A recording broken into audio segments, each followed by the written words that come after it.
Hello बच्चों, आज हम क्लास 10th का पहला चैप्टर पढ़ने वाले हैं जिसका नाम है रासायनिक अभिक्रियाएं एवं समीकरण। सबसे पहले हम बात कर लेते हैं रासायनिक अभिक्रियाएं। रासायनिक अभिक्रिया हम किसे कहेंगे, देखते हैं। दो या दो से अधिक पदार्थ मिलकर एक या एक से अधिक नए गुणधर्म वाले पदार्थों का निर्माण करते हैं।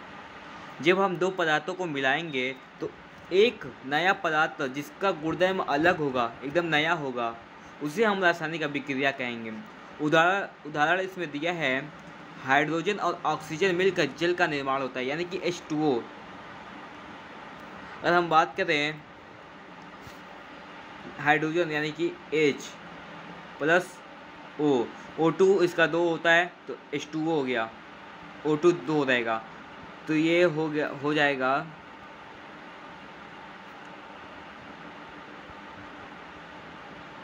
H2O।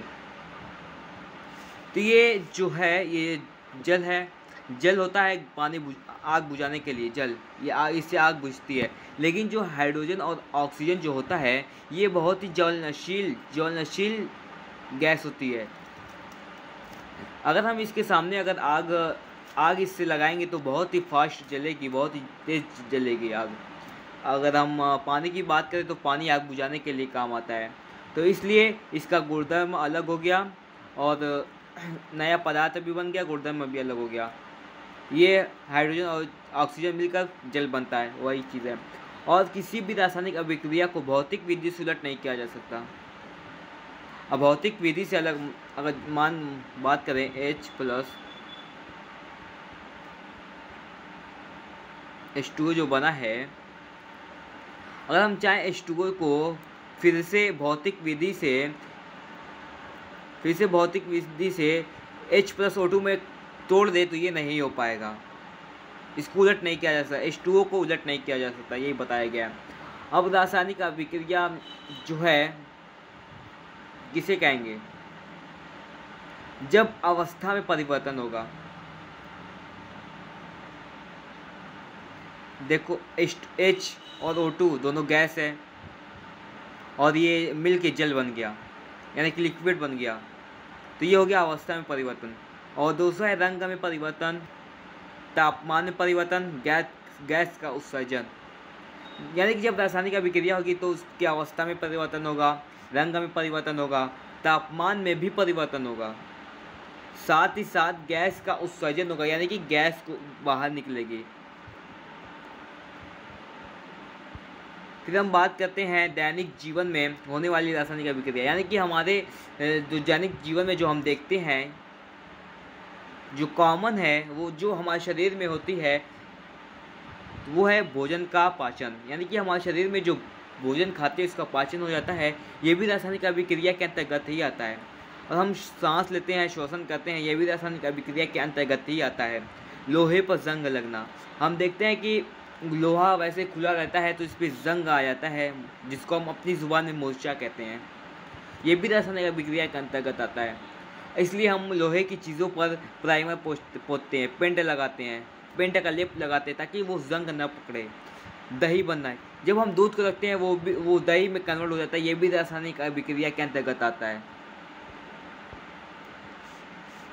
अब है अभिकारक, ऐसे पदार्थ जो रासायनिक अभिक्रिया में भाग लेते हैं या हिस्सा लेते हैं अभिकारक कहलाते हैं। रासायनिक अभिक्रिया भी हमने पढ़ा कि दो या दो से अधिक पदार्थ मिलकर एक या एक से अधिक नए गुणधर्म वाले पदार्थों का निर्माण करते हैं, ये हो गया रासायनिक अभिक्रिया। तो उसी में जो भाग लेते हैं वो होते हैं अभिकारक। जैसे अगर हम बात करें, कॉमन सा एग्जाम्पल जो पहले लिए थे वही लेते हैं।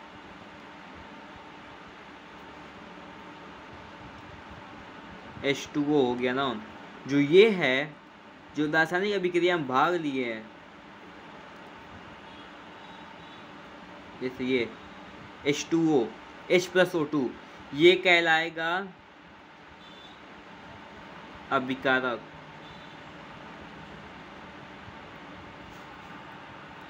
और ये उत्पाद, ऐसे पदार्थ जिनका निर्माण रासायनिक अभिक्रिया में होता है, यानी कि जब रासायनिक अभिक्रिया के बाद जो पदार्थ बनता है उसको हम उत्पाद बोलते हैं, प्रोडक्ट बोलते हैं। ये रासायनिक अभिक्रिया इसमें हुई और ये जो पदार्थ बना है H2O लिक्विड जो बना है पदार्थ, इसको बोलते हैं उत्पाद। क्या बोलते हैं? उत्पाद। प्रोडक्ट इंग्लिश में बोलते हैं इसको, प्रोडक्ट। उदाहरण यही है, हाइड्रोजन और गैस, हाइड्रोजन और ऑक्सीजन मिलकर जल बनता है, यही बताया गया इसमें। अगर हम ऐसे ही अगर ले लें magnesium plus oxygen, magnesium oxide बनता है, तो ये जो है इसको हम बोलेंगे अभिकारक। क्या बोलेंगे? अभिकारक। और जो ये नया पदार्थ बना है इसको हम बोलेंगे उत्पाद। ये दो या दो से अधिक भी हो सकता है, सिंगल भी हो सकता है, और ये भी एक भी हो सकता है, एक से अधिक भी हो सकता है, यानी जो रहेगा वो अलग रहेगा।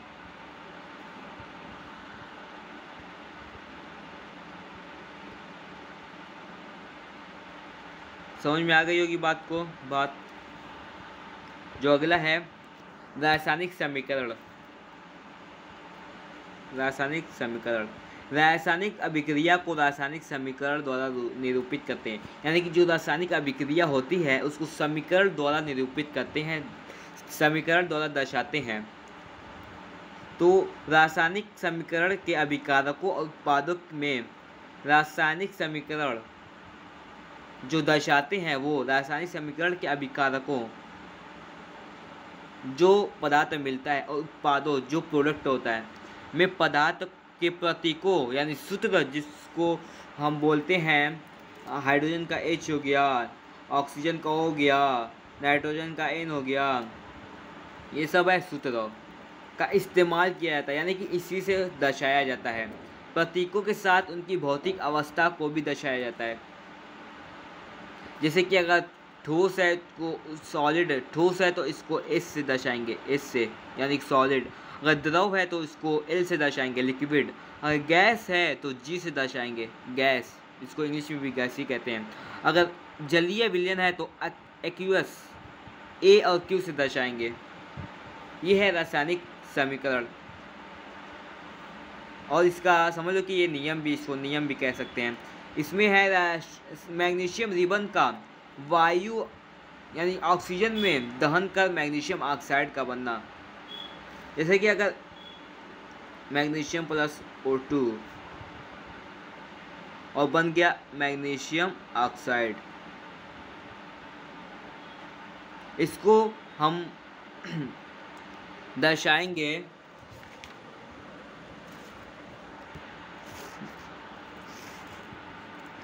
उसके बाद हम देखते हैं अगला जो है रासायनिक समीकरण को संतुलित करना क्यों आवश्यक है। सॉरी, एक छूट गया है हमारा टॉपिक, देखते हैं।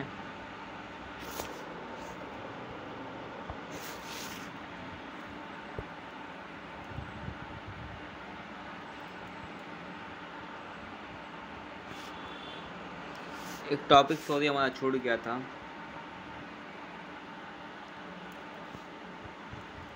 ये है रासायनिक समीकरण को संतुलित करना। हम कैसे जानेंगे कि ये समीकरण संतुलित है कि नहीं, सही है कि नहीं? तो सबसे पहले हम ये कॉलम बनाएंगे, जो समीकरण में जो तत्व का नाम दिया जाएगा पहले वो तत्व का नाम लिखेंगे। Fe यानी कि आयरन, H2O यानी कि जल, H हो गया और O हो गया यानी कि ऑक्सीजन। और ये जो पदार्थ प्रोडक्ट यानी कि जो उत्पाद है वो भी यही इसी से बना है, तो ये भी हो गया। तो हम ये देखेंगे अभिकारक, यानी कि ये जो अभिकारक है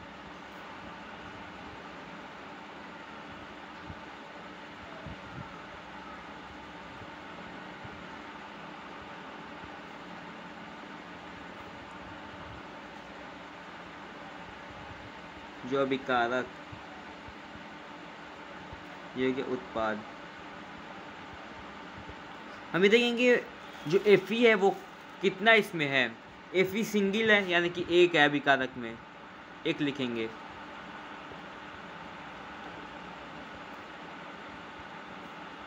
अब उत्पाद में देखेंगे कि Fe का कितना परमाणु अणु है। इसमें 3 है परमाणु उत्पाद में, तो 3 लिख देंगे। संतुलित करने का ये तरीका है। अब हाइड्रोजन को देखेंगे, हाइड्रोजन का 2 परमाणु है और उत्पाद में भी 2 परमाणु है, ठीक है ना। अब ऑक्सीजन को देखेंगे, ऑक्सीजन का कोई परमाणु नहीं तो इसको एक ही परमाणु माना जाएगा।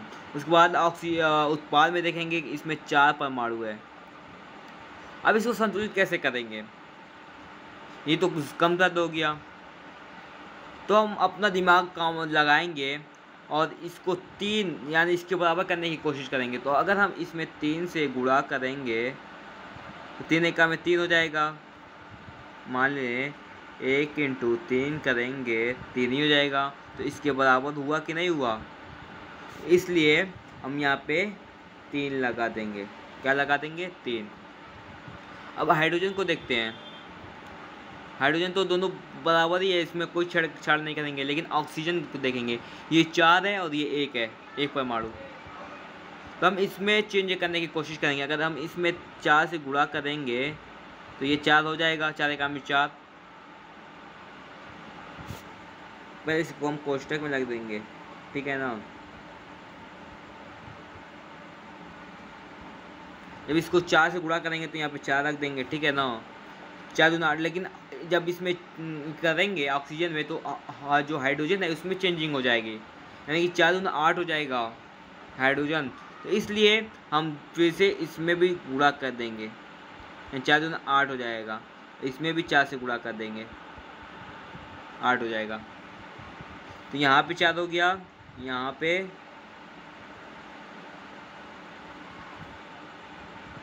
हो गया, ठीक है ना। नहीं यहाँ पे नहीं होगा, सॉरी।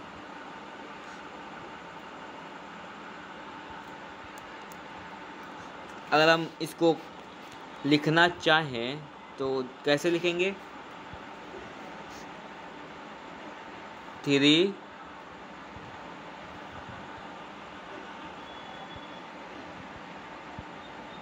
Fe +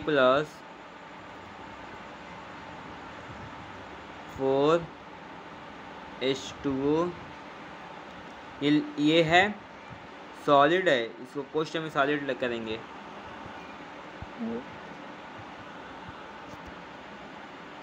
थ्री Fe ये सॉलिड है तो कोष्टक में सॉलिड कर देंगे, तो समीकरण पढ़े हैं हम लोग।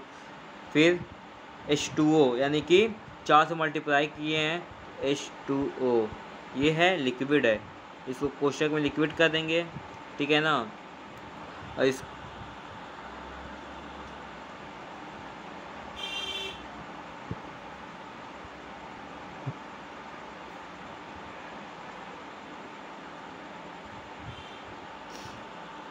फिर इसके बाद H2O, फिर जो उत्पाद बनेगा वो Fe3 हो जाएगा और O4 प्लस H2 यही हमारा बनेगा समीकरण। इसी तरह हम संतुलित करेंगे। अगर इसी तरह हम होमवर्क आप लोग लिख लीजिए,